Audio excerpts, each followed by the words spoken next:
Hello everyone, welcome to Hindsight Rewrites, where we're going to dive into some B-movies and put ourselves in the shoes of the production team as they were making the film, just playing with a little of this and a little of that, and just having some fun with it overall. If you'd like more of an overview of the series and the criteria we're going to be following, go check out the intro video, which is posted on the channel, and then come on back and we'll get to this rewrite. Today's rewrite is Invasion of the Pod People, a 2007 film from the Asylum. Now, the Asylum is fairly notorious for the mockbuster, which is when you take a mainstream movie and you do like a lower budget version of that with a similar title to kind of ride the wave from the bigger film.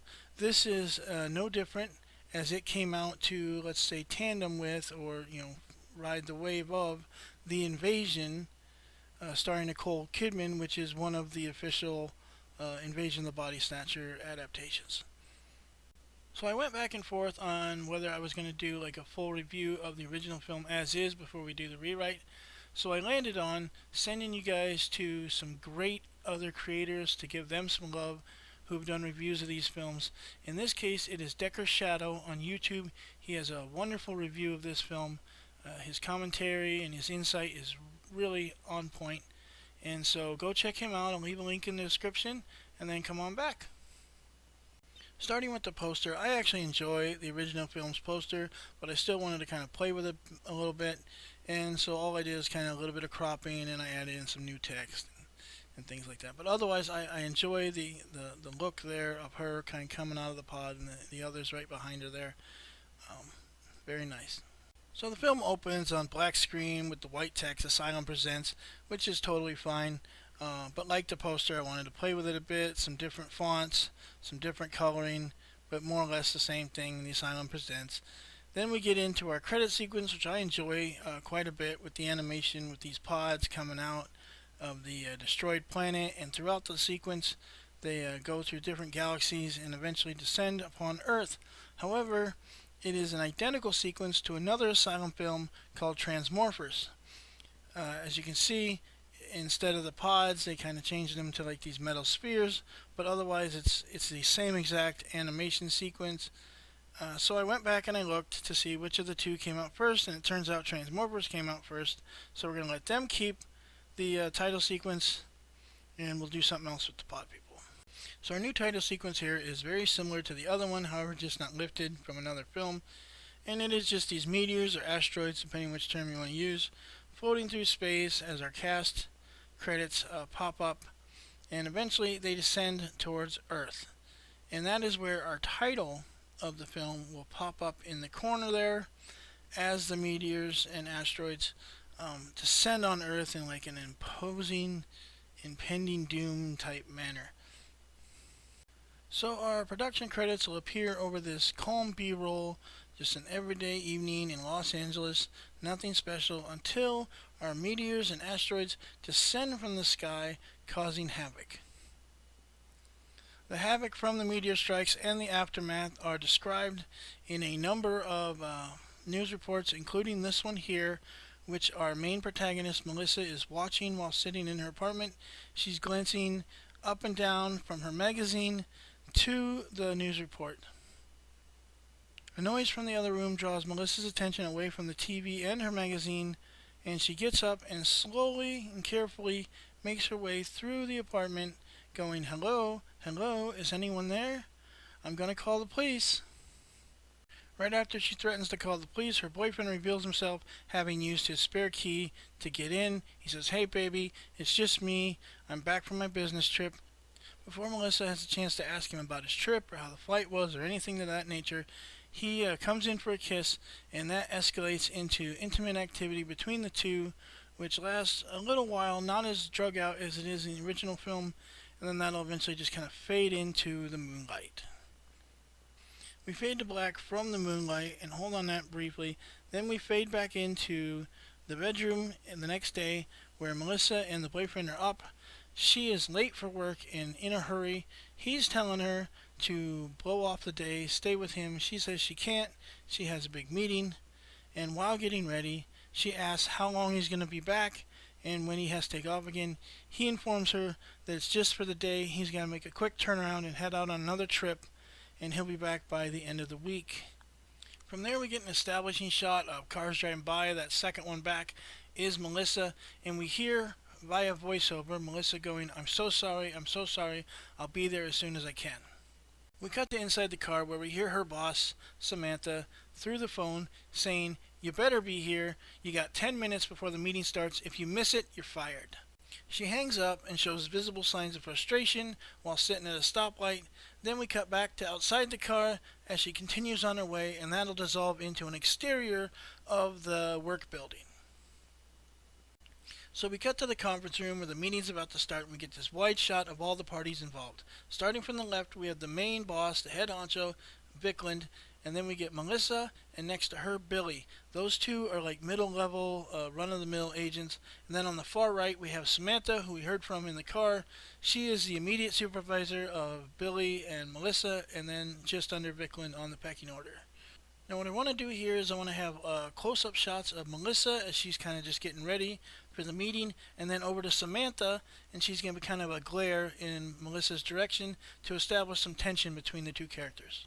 So in the original, this scene is basically just Vickland bitching out the ladies because he doesn't like their current roster and he wants new blood. In our version, he's still going to be angry because of his fingers there, but instead he's angry because they haven't got decent gigs in a while. It's all been nickel and dime shit. So he wants some ideas, he wants answers, how to solve the problem, and he is wanting all those answers right now. Vickland points to Billy first, and she's just really nervous and not sure what to say, so she's like, "Oh, some more ass kissing, or more networking, or more parties." The boss is not a fan of that answer. He's like, "That's the shit we already do. If it worked, we wouldn't be in this mess. I need something new, another angle, ideas, anyone." Samantha, being a special kind of bitch, tells Vickland that Melissa has the answers that he wants. Melissa's now on the hot seat and she's not sure how to respond. She's stumbling and bumbling a bit. Vickland's like, "Come on, I'm waiting." Then something clicks in Melissa's brain. She's like, "Wait a minute, I have a friend from college who just moved to town. She's about to launch a new clothing line. Maybe I can talk to her about letting our models and our agency handle the launch and marketing of that clothing line." Vickland loves this idea, but he wants more. So he lays out a bunch of pictures of current freelance models. He's like, "I want one of these ladies to join our roster for this project." Samantha, in a very snarky tone, is like, "Well, do you have a particular one in mind, or should we just pick one at random?" Vickland looks over the photos and examines each one before finally bringing one up and saying, "This is the one I want, Taylor Michaels." Samantha is not a fan of this choice. She's like, "Taylor Michaels wants nothing to do with a contract. She loves being freelance. She loves bouncing around from gig to gig, place to place. How the hell are we supposed to get her to sign with us?" Samantha's words fall on deaf ears as Vickland has made up his mind. "I don't care how you get it done, just get it done." So from there, Vickland divvies up duties to each lady. Billy is charged to get a hold of all the current roster and them up to speed on the new plan. Melissa is told to get a hold of her friend and get that locked in as soon as possible with the clothing line. And Samantha is told to go and recruit Taylor and get her on board. Before dismissing the ladies, Vickland gets kind of a stern look on his face. He's like, "We can't keep surviving on nickel and dime gigs. If this new plan doesn't work, the agency is done." So every now and then we're just going to take a break and kind of look back at some of the larger changes that have been made versus some of the bits from the original, and just do a comparison and kind of why I went in the directions that I did. Just like I said, we're all just kind of having a little fun. So starting with kind of that title sequence where we had just the B-roll and the meteors coming down. They have a meteor scene as well, but it's like in this suburban neighborhood, and you see Melissa there in the corner. She's watching it. Maybe some of these interior shots are the suburban house, but exterior wise we never really see her outside or anywhere near that suburban neighborhood again. It's always usually the apartment, the high-rise apartment. So I wanted to just kind of shy away from that. Plus it's so janky about where she was in the suburban neighborhood, now she's in the high-rise apartment, and this, that, and the other. So instead we just went straight to her watching the TV and then the boyfriend scene. Speaking of the boyfriend scene, there is a scene at the beginning of the original movie where it's a little more, let's call it an aggressive adult scene, and I wasn't a fan of that, so I took bits and pieces from one of the other scenes between them that we're going to be getting rid of later, and made that kind of their initial, where he shows up from his trip and they have some fun. And then just briefly to touch on our office again, as stated before, Vicklin was just kind of yelling and screaming about their current roster, and I'm not a fan of that. He was still excited, he was still upset, and he still wanted to solve the problem, and that's fine.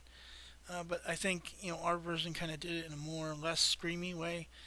So there's that, and then just coming out of that, which is what I really wanted, was coming out of that meeting for everyone to have a specific assignment with the ladies. Samantha's recruiting Taylor. Melissa is going to deal with her friend for the clothing line, and then Billy is handling like the current roster. We come back to the rewrite with a B-roll of Hollywood, and that'll transition into our introduction of Taylor, who's in the middle of a photo shoot for a freelance client. Off screen, we hear that client kind of giving her instruction on what he wants her to do. We hear the snap and the flash of the camera as she does different poses. So we cut to her client, James, who is still giving her instructions, and the photographer there is still taking pictures. Then back to her having an angry moment with the makeup lady, and that's establishing that Taylor's a bit of a diva and hard to work with. Samantha arrives and has a back and forth with James as they're both competitors vying for this same free agent or freelancer. And then back to Taylor again, is just taking a few more pictures. Then back to Samantha, who addresses Taylor, asking for a meeting where they can discuss the possibility of joining the Vicklin agency. Taylor's getting more frustrated with the current gig as she thinks it beneath her, as we've seen with kind of the blow up at the makeup lady. So she's like, you know what, sure, anything can be better than this crap.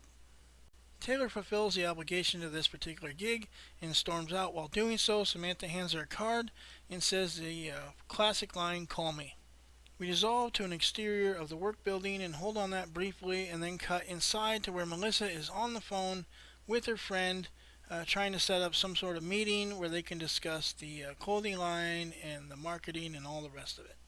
So on the other side of the room, we still hear Melissa on the phone, but that's more in the background as Bailey Rogers, one of the current clients, is letting Billy kind of have it. Really pissed off about her most recent gig, and she has just given Billy an earful. Billy, similarly nervous to when she was on the spot up in the office, is just profusely trying to apologize, keep Bailey sort of happy, and then starts telling her about the new plan with the clothing line. Bailey is skeptical of the new plan, stating that it's not a done deal yet. What happens if this clothing line thing doesn't work out? Are we back to the nickel and dime shit? At this point, Melissa gets off the phone and says, it's a done deal. I just got to meet with her to hammer out the details. Bailey turns towards Melissa and is like, alright, I'll give this a chance. But again, she's very skeptical. If this doesn't work out, I'm out of here. Melissa assures her that this is totally going to work out and is going to take everyone involved to the next level.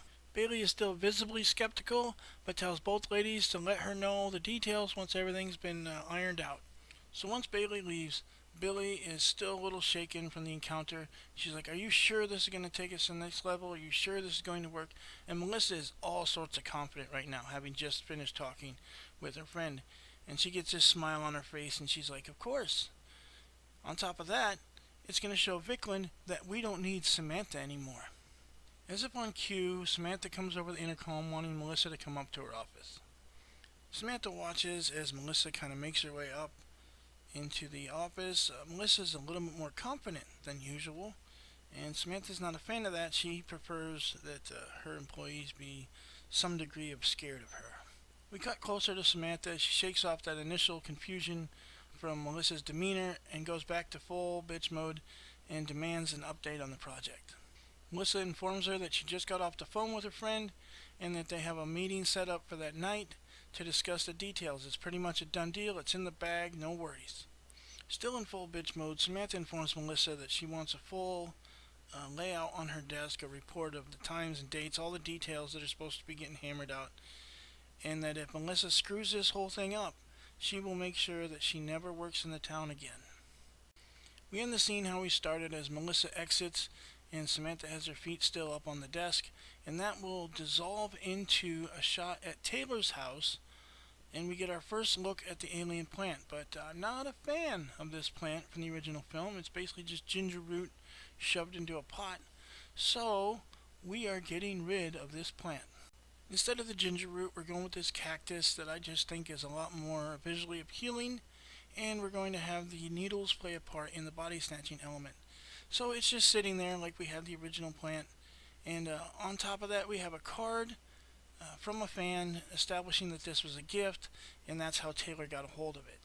While attempting to move the plant around, Taylor pokes herself on it, and that's why I decided to go with the cactus, because on top of the visual aspect of that compared to the ginger root, we have the pokey elements, which are going to play a part in the body snatching.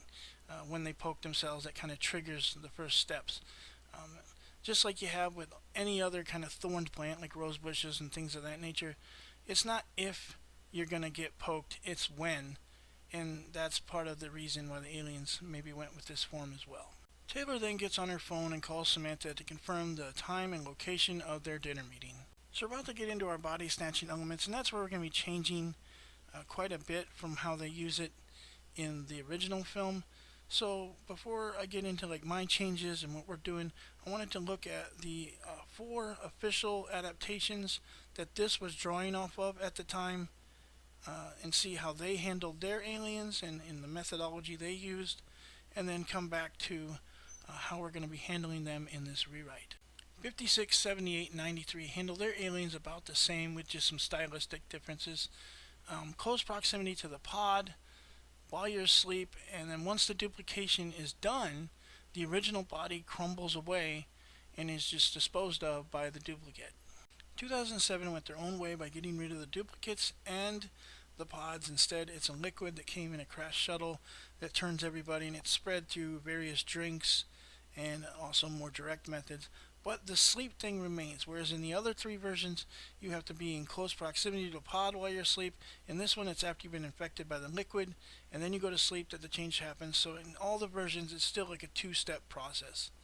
So proximity to the pods, or infection in Kidman's case, plus sleep equals body snatched. However, we do see all our main characters either get infected or briefly fall asleep and then be able to fight it off for the duration of film. It adds that tension, because not only are they fighting the villains who are chasing them, the other duplicates, but they're also fighting their own body, wanting to just give up or shut down. And I like that, where you're fighting your own urge, in this case to go to sleep, because you know what's going to happen if you do. So this film's methodology, as far as the aliens go, is you touch the plant, it gets your DNA, it makes your duplicate, and your duplicate tries to kill you. Now, I don't mind this to a certain degree, because there is a second stage in there, which is, fighting off your duplicate possibly. But I still like more of that internal struggle with yourself, knowing that you're in control as opposed to some duplicate sneaking up and whacking you in the side of the head or something.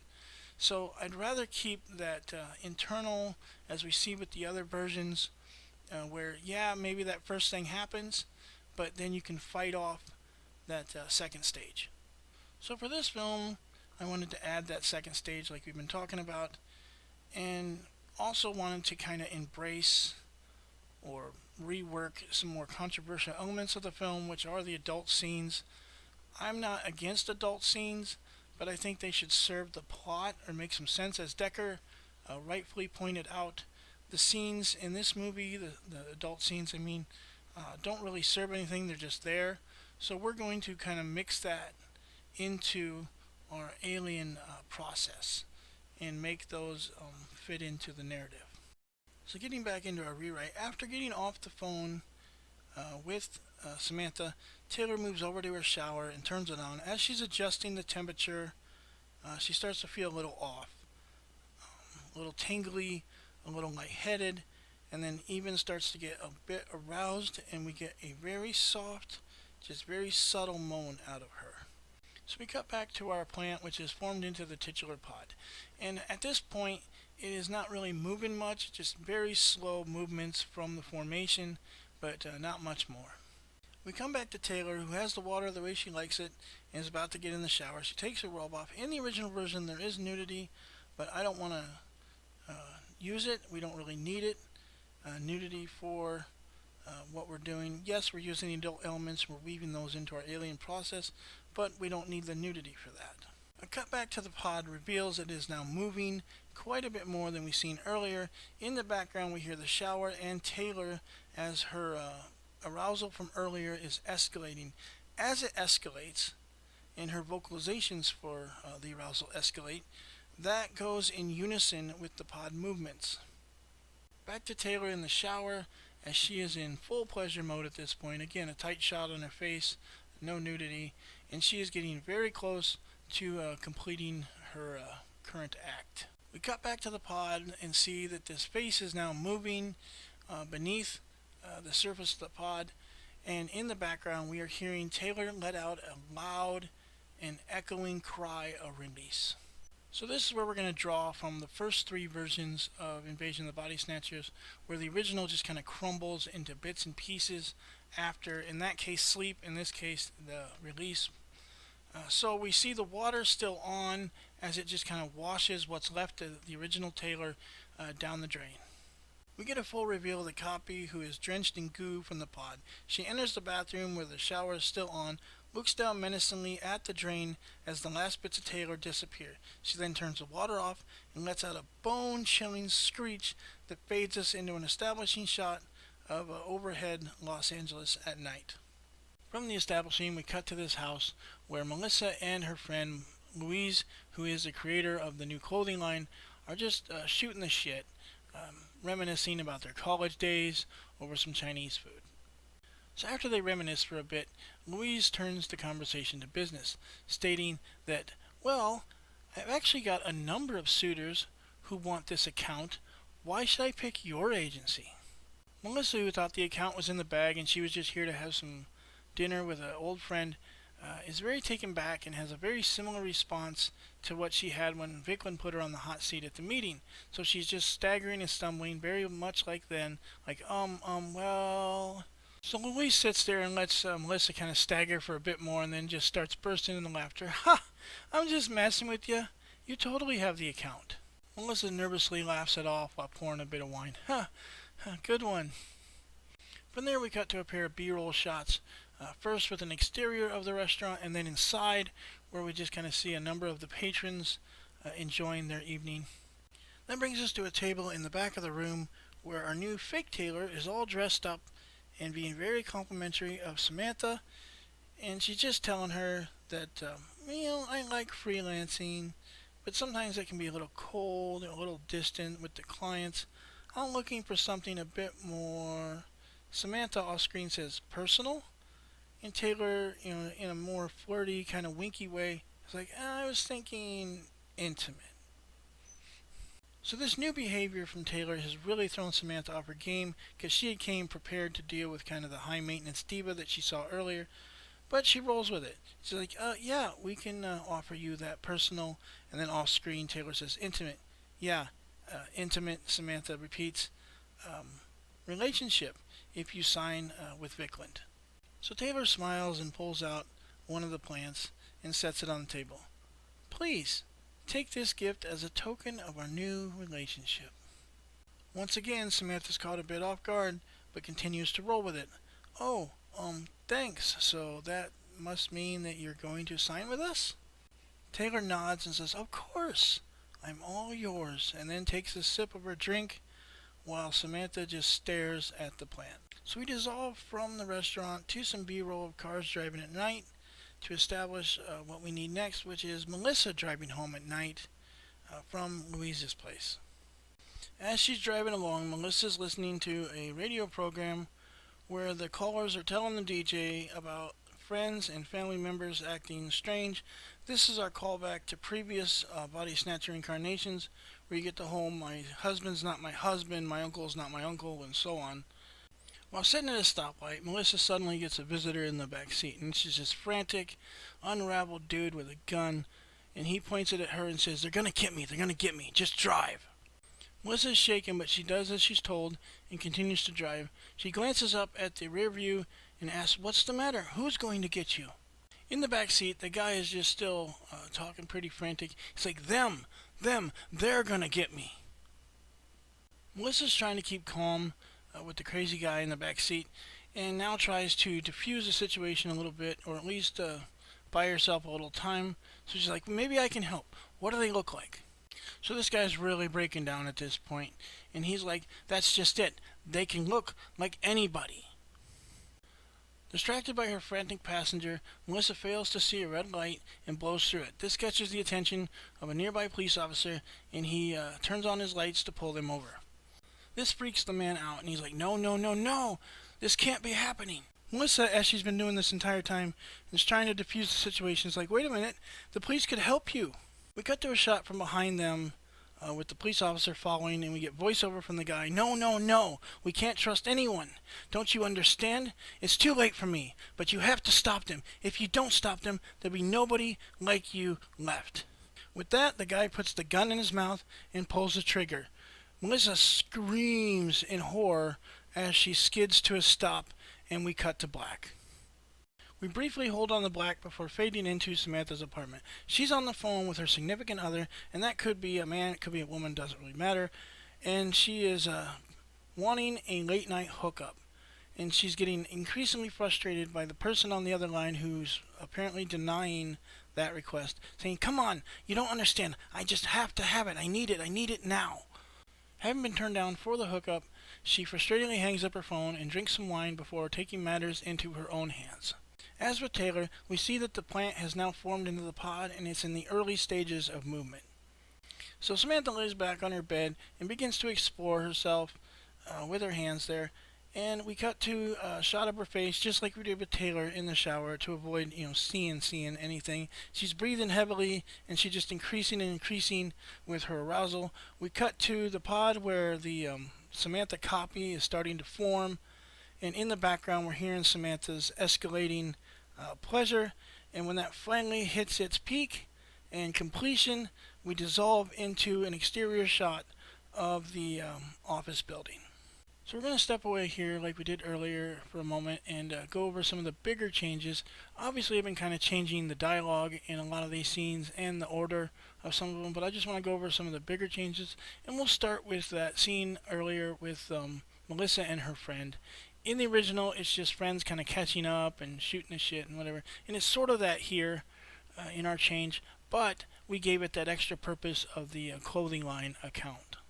The next bigger change was in the original, this scene at the restaurant was actually the bigger group with all the models and Melissa and Billy and everybody, and instead, of course, we changed it to just that meeting between Samantha and Taylor. Our next biggest change was the encounter between the crazy guy and Melissa. In the original, it happens in Melissa's apartment where he kind of sneaks in or breaks in the middle of the night. I thought that just a little strange and kind of random. Like the car thing's random as well, but not quite as much. So that's why we moved everything to the car with her on her way home from Louise's place. So back into our rewrite here, we get the establishing shot that we had earlier after the Samantha scene, and that cuts to in the building where we're introduced to Detective Alexander. He's been up all night, or most of the night, with Melissa, just getting her statement and comforting her after the incident in the car. He's once again, as he has many times throughout the night, asking her if she's okay and advising her to go home and rest instead of work after the night she just had. She assures the detective that she'll be fine and she can't be missing work today because they're going to be doing preliminary photographs as well as fittings for the models for the new clothing line. The detective has a seat, and he's telling her, as he's been doing the entire night, that no, you can't be working. You've been through this traumatic event. You need rest. Melissa ponders his words for a few moments while messing with some papers there, but ultimately decides, no, this account is too important. This is my baby. I have to do it. Realizing that this is an argument he's not going to win, Detective Alexander backs up, and he's like, okay, just promise me that you're going to take it easy and that you're going to call me if you have any more trouble. Melissa agrees to this, and the two part ways, with Alexander passing Billy on her way in and his way out. Billy sits down and says that Samantha's been acting really strange today and that she wants to see Melissa in her office. Melissa is not really wanting to deal with Samantha right now. She's like, oh man, now what? This encounter is night and day different from the one they had earlier. This time, Samantha is very warm, very inviting, and gestures for Melissa to have a seat on her office couch. Once they're seated, Samantha informs Melissa that she's up to speed on the encounter from the night before with the crazy guy in the car. She's like, oh my god, if there's anything you need, Anything, just let me know. This exchange confuses Melissa, as she's always known Samantha as this more cold, kind of bitchy person, but she welcomes it. She's like, yeah, thanks. Samantha smiles. You're so very welcome. You can come to me for anything. Samantha then reaches over and does like a light caress on Melissa's arm. Melissa is very confused at this point and just kind of pulls back and trying to be polite as possible is like, I'm so sorry, but I'm not like that. At this point, our fake Samantha doesn't really force the issue. She just kind of pulls back, smiles. It's alright. I'll see you at the studio for the fitting and photo shoot. Melissa's still very confused about this new behavior from Samantha, gets up and politely is like, yeah, see you there.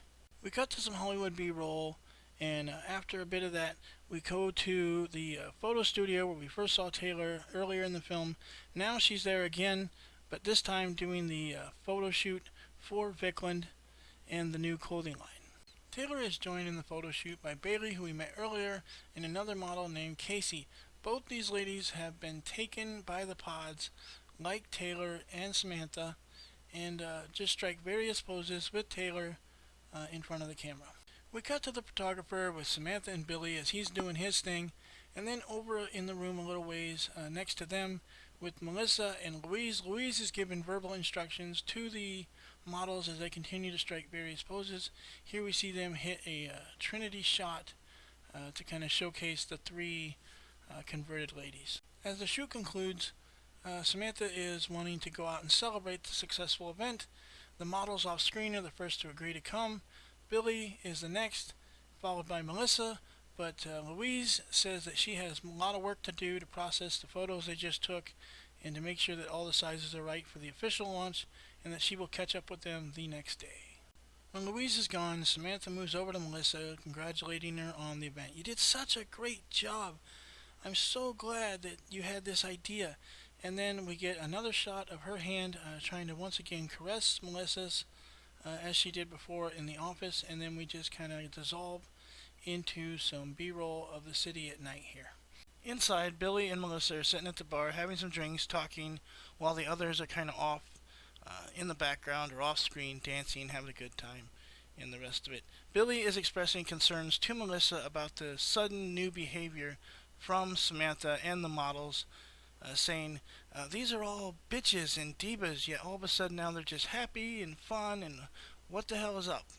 So like in the original, we're going to keep Melissa sort of in the dark, or not quite having the pieces put together between the crazy guy and the new behaviors from Samantha and company. So here, in response to Billy, she's just like, well, it could be just kind of a change in environment. Like, we were kind of down as far as an agency with bad business and all that, but now we're kind of looking up with the photo shoot we just had, and it all looking great. And that's just how it is. When you're down, you're a bitch. When you're up, you're nice. So Billy's not buying this for 1 second, citing, well, we've had good business before, and they were all still bitches, so what's the difference now? Then she goes on, like she did in the original, to reference the crazy guy. She's like, well, what about that guy the other night? Didn't he say something about people not being themselves even though they look like them? And what about all these news reports that we're getting over the radio and on TV about people saying that their husband is not their husband, or their sister's not their sister? What about that? Maybe some weird shit's going on. Melissa doesn't verbally respond. Instead, she gets this look on her face that she's processing what Billy just said. Then Samantha slips in behind and is like, hey, we're about to take this party to my place. Are you guys in? Billy takes a sip of her drink and then backs away a little. Is like, no thanks. I think I'm going to call it a night. Have fun. Melissa, on the other hand, is torn on whether she wants to go or not. Samantha kind of reaches out and is like, come on. You deserve it after the hard work you've done. Come on, it'll be fun. That will, in turn, dissolve to some B-roll of the city at night. We hold briefly on the B-roll before cutting into Samantha's apartment, where she is seated on the arm of a chair that Melissa's in. Melissa's kind of looking around the room where the models are across from her, and they're all seated real tight together, caressing, giggling, having a good time with each other. And even though they're not quite to that stage yet, everything is definitely moving towards an intimate encounter. Melissa's getting increasingly more uncomfortable, and in between sips of her wine, she's like, I think I'm gonna go. This isn't really my thing. In response to Melissa's comments, Samantha reaches up and grabs one of the plants, saying, well, before you go, please accept this gift. During the exchange between Melissa and Samantha with the plant, we focus in on Casey, who is watching the exchange in a creepy fashion, similar to how you would see a predator watching their victim down a spiked or drugged drink. The manner in which Samantha hands over the plant causes it to poke Melissa. She then begins to profusely apologize. I'm so sorry, I'm so sorry. During the apology, she puts her hand down on Melissa's leg in similar fashion to before with the office and the photo shoot. This time, however, Melissa's not as quick to retract as she was before, but she still does. It's like, yeah, I'm fine. I just need some water. Samantha's eyes follow Melissa as she exits to the kitchen. We then cut to the ladies across the room, and we get a Samantha voiceover saying she just needs a push. You all know what to do. We cut to the kitchen where Melissa is downing water in an attempt to fight off her sudden urge to reciprocate Samantha's advances. Samantha then appears in the doorway saying, are you alright? Melissa's like, yeah, I'm fine. I'm just feeling a little off. Samantha slowly moves in and puts a hand up on Melissa's cheek. As opposed to all the other times that she's made contact with Melissa, she does not repel this time. In fact, she kind of welcomes it, leaning in her face towards the hand. Samantha takes this window to be like, there's nothing off about what you're feeling right now. This results in a passionate kiss between the two that we linger on for a little while, but not too long, before cutting to the pod, which, like with Taylor, like with Samantha in its early stages, is just having some very slow, very mild movement. From the pod, we cut back to Melissa and Samantha post-kiss, now in the entryway of the kitchen, kind of between there and Samantha's bedroom, as they're looking on to the other ladies who are in full pleasure, full orgy mode. But as opposed to the original, where this is just there to be there, this is all meant to push Melissa over the edge. Samantha leans in towards Melissa's ear and whispers, look at them. Isn't it beautiful? They're all embracing their true desire. Melissa stares and just softly mutters yeah. Samantha and Melissa stand there and watch the other ladies as from off screen we hear them, moaning and all the rest of it. And this holds briefly before Samantha finally kind of leads Melissa into the other room, and they continue theirs with another kiss and then some light kissing on the back and some touching there as you see in the picture. This is all, just setting Melissa up for the body snatching. We audibly hear Melissa and Samantha's moans and escalating pleasure in general as we cut to the pod and it's starting to move more into its next stages. Then back to the couple in the bedroom as they're escalating their efforts to the bed and the rest of that. Then to the pod where the duplicate is beginning to form once again, with us audibly hearing both the ladies moaning, but specifically Melissa, as it's getting closer and closer to that moment that we know that the duplicate takes over. But at the last moment, Melissa is like, no, I can't. Melissa's sudden reservation turns to horror as she notices the green spots having formed on her, signaling the eventual takeover had she got to that, let's call it, certain level of pleasure. So she gets the hell out of there, and the others are not really in a position to stop her, having thought this kind of a done deal and still entwined with their activity. So as she's getting out of there, we dissolve to this stormy night sky over the city. Lightning and thunder from the storm fade us to black, and audible thunder fades us back in as Melissa's at her place, very shaken, and she's just ripping that green crap off of her and chucking it into her garbage disposal. Melissa flips on the garbage disposal, and we hear like just this screech as the chunks of green are going down the disposal, and she is just very panicked, going, holy shit, holy shit, holy shit, over again. Then we cut to like just blood forming from the chunks that she pulled and threw in there, and she's like, what the hell? Melissa retrieves a butter knife from her sink and aggressively begins to assist the remainder of the green crap that's now turned very bloody down her garbage disposal. She then bags up the bloody butter knife. The shot will zoom in on the bloody knife before eventually fading to black. We're going to step away again here, this time to kind of go over not so much a huge change as far as locations or anything, but just once again to kind of address how we're reworking the adult elements of this film. As in before, it was, let's call it eye candy, or just there to be there. Instead, we have weaved it into the process of the pods. So you got this scene here earlier with the ladies, the models and such, just having a good time with each other. Again, that was all meant to prompt or prod or push Melissa into what they need her to do. And then the same thing with Samantha and Melissa in the bedroom. It's just, it's all meant to advance the process as opposed to, hey, here's some naked people. And of course, even in our context, we're not doing the nudity thing. So I just wanted to stop and we'll kind of readdress that a little bit. And then now we'll get back to our rewrite. So we fade in from black to this city park, and we hold on that briefly. Then we cut to Detective Alexander, who's been called by Melissa and is waiting for her. She eventually shows up, and they exchange greetings and then begin to take a walk. Now this walk is where I want to address one of the bigger audio issues of this film. Now you might be like, wait a minute, all these other locations, like The Office, sound like shit too. Well, those are all a simple case of just turn the damn background thing off, whether that's an air conditioner or whatever. Here is a little bit different. You're filming outside, it's a bit windy, and the mic just can't get that distance. So what we're going to do is while they're walking, we're going to have them moving their hands, like they're talking to each other, but we don't have to hear it because she's telling him shit we already know. So we have a little soundtrack going, we have them walking, moving their hands, pretending to talk.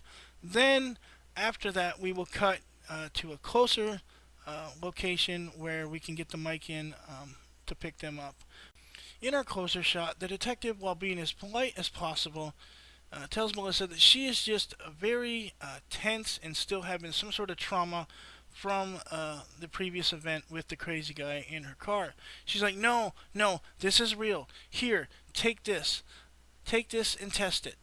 And he's like, and she just keeps prodding and asking, and he eventually agrees. He's like, okay, I got a buddy down at the crime lab. I guess I can have him test it out for me, and I'll let you know what we find out. After Alexander and Melissa part ways, she's on her way home, but she keeps getting flashes in her mind from the previous night. Her and Samantha, her escaping the apartment with the shit all over her, and the bloody garbage disposal. Then we cut back to her still driving, but she decides to turn and make a detour versus go straight home. We cut back to the exterior of Melissa's car as she's now made that turn and is just driving down the street. Then that cuts to a pawn shop and a number of weapons in a glass case. Melissa is there and looking them over. She is now in kind of a mirroring fashion to the crazy guy in her car. So rattled by everything that's going on, has decided to take that step and arm herself. The shop clerk looks Melissa up and down in kind of a curious, confused manner as she's just asking question after question after question about sizes and effectiveness and things to that nature. And eventually he finally asks, well, what are you actually going to be using the gun for? Melissa looks back up from the case and gets the most stern expression and replies, survival. We hold on that expression before dissolving to an alien plant on a desk at the office. We reveal that it's Billy that's now the recipient of the plant, And she's reacting in a combination of her kind of shy way that we seen earlier with Vikland, but also a little more that kind of sterner, skeptical that we seen at the bar with Melissa. So she's just like, thanks. It turns out it's one of the models, Casey, who has given Billy the plant. You're so welcome. I hope you enjoy it. In that nervous yet still skeptical tone, uh, Billy thanks Casey for the gift before the model takes her leave. Once she's gone, Billy goes back to doing her work before we cut to a normal plant at Melissa's apartment, and we're getting voiceover from Melissa as she's trying to get a hold of Detective Alexander. So we hear a receptionist on the other end telling Melissa, well, Detective Alexander's been actually called away on an assignment right now, and I'm not sure when he's going to be back. Should I leave a message for you? And Melissa's like, sure. Do you need my name and number? And in a weird, creepy tone, the gal, the receptionist on the other line, tells Melissa, that's alright, dear. We know who you are. And before Melissa can follow that up, the call is ended. Melissa stares blankly at her phone in absolute confusion of what just happened, and suddenly there's a knock on her door. The knock and knock and knock transitions to the office where Billy is tapping her pen in a knocking fashion on the desk before eventually looking towards the plant like, okay, you're creeping me out, you're gone. Plant in hand, Billy comes outside and places the plant in the dumpster. While doing so, she pokes herself and lets out a damn it. Samantha suddenly appears and asks, oh, are you alright? What happened? And Billy responds, oh, I'm fine. I just hit my hand on the dumpster when I was throwing something away. Samantha glances past Billy to see that it was the plant that got thrown away. She then looks back up and says, why would you throw away something so beautiful? The question, along with something about Samantha, her aura, whatever you want to call it, causes Billy to kind of go back to that more just purely nervous state as opposed to that little bit of edge she's had since the bar. So she just responds, they're not really my thing. Bye. And then she scurries back inside. Once Billy's back inside, Samantha gets the plant from the dumpster and gets like an evil, sinister smile on her face that dissolves to Melissa, who is shutting the door to her apartment and greeting the guest that was knocking earlier. As she's locking the deadbolt to her door, Melissa asks, what brings you to this part of town? A cut reveals the guest to be Louise. In the original, it's Taylor, but at this point, I don't think Melissa would be letting Taylor or Samantha or any of those others in, whereas Louise, who wasn't at that party, she probably would. So Louise smiles and replies, oh, I was downtown earlier for some meetings, and I figured I'd pop by and see you. Melissa lets out a heavy sigh. Sorry I'm on edge. There's just been a lot of weird shit going on the last couple days.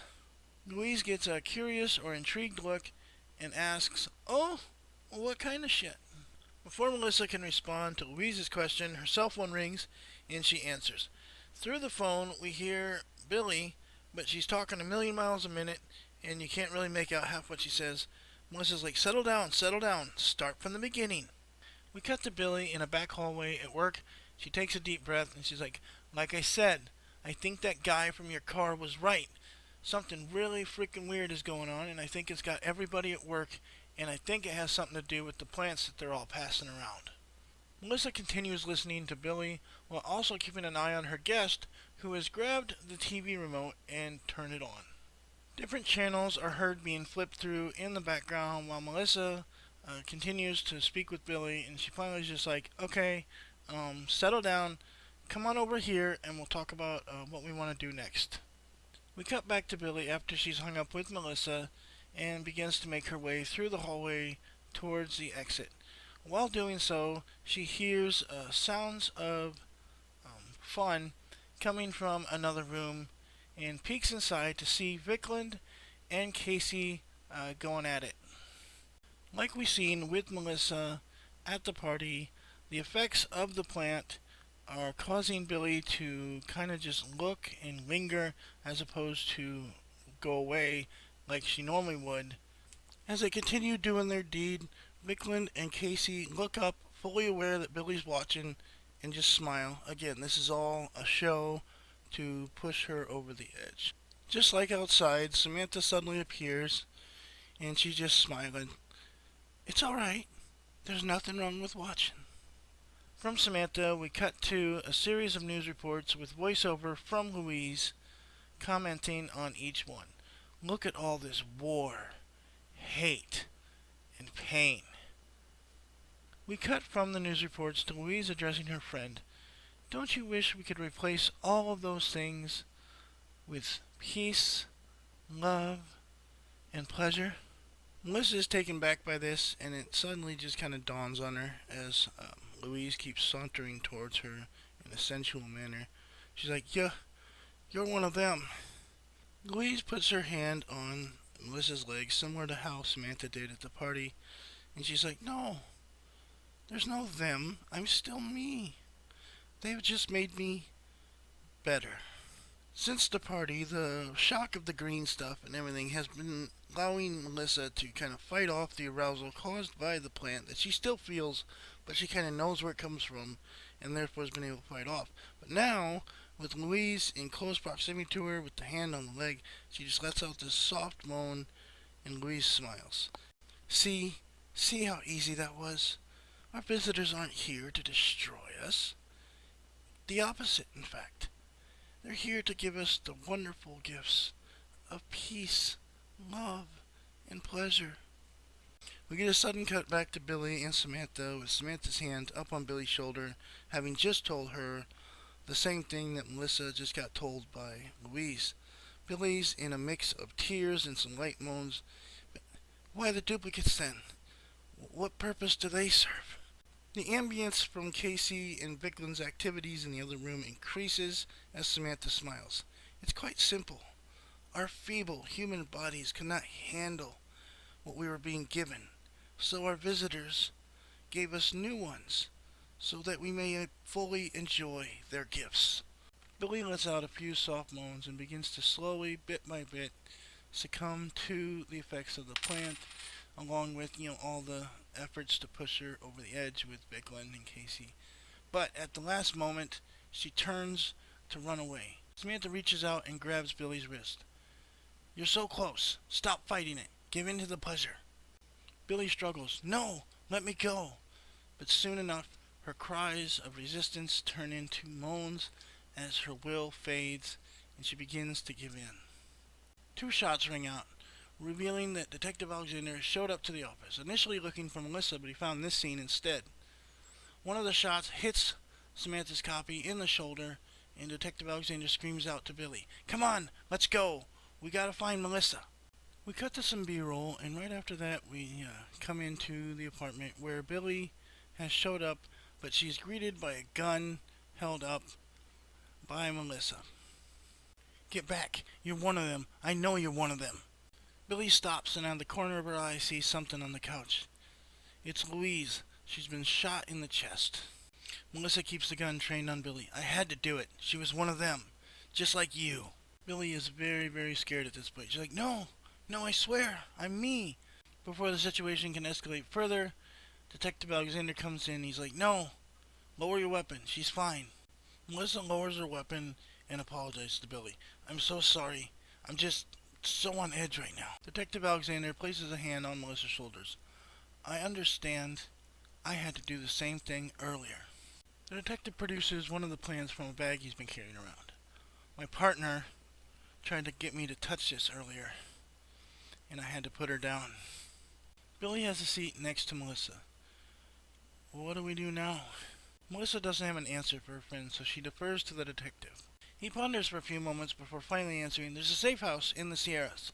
We can lay low there for a while, and then I can contact a friend of mine at the FBI. Melissa likes his plan and asks, okay, when are we going to leave? The detective ponders. He's like, well, first I gotta get a few things from the station, then we can head out. Billy insists on going with the detective. He agrees, then turns to Melissa. Would you like to come too? She responds, no, I want to stay here and get my stuff together. He then asks, will you be alright here alone?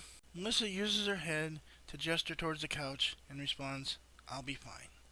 That shot then dissolves into the sunrise over Los Angeles. We come back to the apartment where Melissa's getting her stuff together. While doing so, she hears a noise at the door.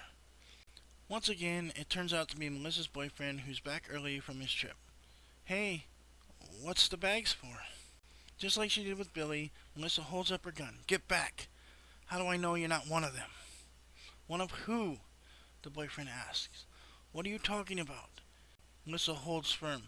I'm talking about aliens, and they're taking everyone over. So get back. He holds up a hand. Please, settle down, Melissa. It's me. I love you. Tears begin to flow on Melissa's face. Now I know you're one of them. He would never say that to me. A shot rings out, and we cut to black. From the black, we fade in on Billy, who's standing there with a bag ready to go. Melissa pulls in and picks her up. Where's the detective? He's gonna meet us there. All right. And they begin on their journey. As they're driving, the two recount the events they just went through, with Billy ultimately saying, well, it all kind of sucks, but in a weird, twisted way, they have a point. Melissa pulls over the car. Her eyes are wide. Once more, she has found herself face to face with a converted friend. She slowly reaches towards the glove box where her gun is at, but instead it just falls limp onto Billy's lap. Billy's copy smiles and says, it's alright. Your fight's about over. Just let it happen. We come back to Melissa, who's laid her head back and begins to moan. Slowly at first, then escalating and escalating and escalating until she's about to finish, and we cut to black and our credits. Before getting to my final thoughts, let's go ahead and take a look back at some of the larger changes during this last act here, and I'll kind of explain why I moved some of that. Starting with this car scene that appears in the original between Louise and Melissa, it happens in this very, I call the last bit of this movie very janky, as they're jumping around Billy, Melissa, and the detective. You're not quite sure where are they at, what's going on, what the hell.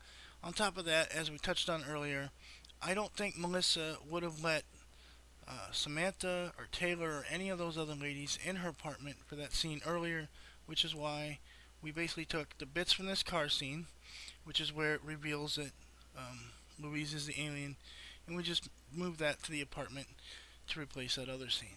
This next scene I removed was a larger chunk where Melissa had returned to the office and encountered two Vicklins and two different Billies, because in the original it's like clones, and they don't, sometimes they kill the other one, sometimes they don't, or not right away or whatever, as where we went with the whole disintegration thing for the original, when the clone reaches full development. So this whole scene in here, along with the fact that Melissa would go nowhere near that office after the party, is why I went with the timeline or the events that we did, and just got rid of this whole mess altogether. As I plan to do with most of these rewrites, I'm not going to get too much into the lighting or the look of the film during the rewrite, but I'll kind of go over it here towards the end, where I thought maybe, especially given their budget, like we've seen in the criteria, where they could do something a little different. So in this case, I think there's some scenes that I really like, and I think they look fine, and others not so much with the lighting, and I'm not sure whether that's their location or some sort of filter that was put on in post. But in any event, you got these scenes in the office, for example, that are just butt-ass ugly. They got too much of that green tint on them, and there's scenes in other places as well. Whereas I like a little more light in there, like we see here with Taylor's place. So just kind of mix it up. I get some of the places where you want the darker green, kind of ambient, and then other places, but we didn't need so much of that greenish tint. As will be the case with all these rewrites, I enjoy the original film to one degree or another. In this case, it's mostly due to the premise being a body snatcher type film. I seek those out. I love those types of films because that silent invader that comes in, it's not guns blazing, it's not UFOs shooting down landmarks or anything like that. They just kind of sneak in and they take people one at a time, one town at a time, one city, one state, so on and so on. And I just have always enjoyed that aesthetic, whether it's in a B movie or the official adaptations, or like higher end movies that use that same premise. Like Faculty is a good example of that. This film, do I recommend giving it a watch? If you're like me and you like that aesthetic, that body snatcher type thing, go ahead and give it a shot. Otherwise, you might find it a little hard to get through if you ain't got that pre-existing kind of love or enjoyment for the that particular genre. So I hope you enjoyed the rewrite. Please like, comment, subscribe. It really helps us out. I got the Patreon if you're so inclined. If not, that's great too. And then have a good day. I will see you with the next one.